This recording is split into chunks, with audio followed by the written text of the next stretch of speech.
শীতকালীন সবজির ভিতরে কিন্তু প্রধান সবজি কিন্তু টমেটো। তো এই টমেটো দিয়ে যা রান্না করবেন তাই ভালো লাগে।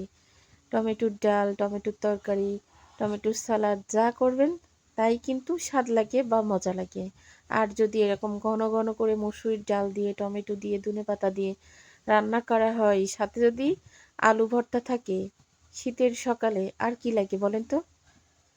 তো আসলে সব কিছুরই কিন্তু একটা সৌন্দর্য আছে। ডাল রান্না করতে হবে, তাই যে মানে সাদা থাকবে, কালার হবে না, বা যেমন তেমন করে রান্না করব তা হবে না কিন্তু। আমার কাছে রান্নাটাই মনে হয় কি সবথেকে ইম্পর্টেন্ট।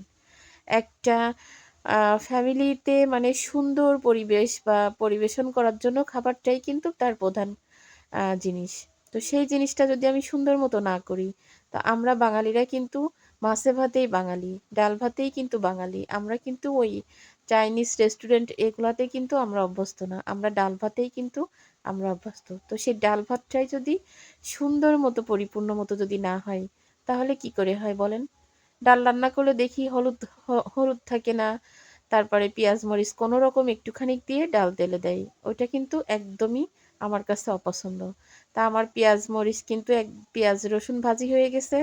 তো ওইখানে কিন্তু আমি এই ডালের থেকে টমেটো, তারপরে কাঁচামরিচ যেটা একটু মানে আস্ত ছিল ওইগুলো আমি বাটিতে উঠায় রাখছি উপর দিয়ে। কারণ ডালটা যখন আমি তেলে দেব, তেলে দেওয়ার সময় আমি ওইগুলা দিয়েই তেলে দেব। দিয়ে ওই কড়াইতে আমি একদম ঘুটে ওই পেঁয়াজ রসুনের সাথে এই আস্ত যে ঝালগুলা থাকে বা টমেটোগুলা আমি একদম মিশাই ফেলবো।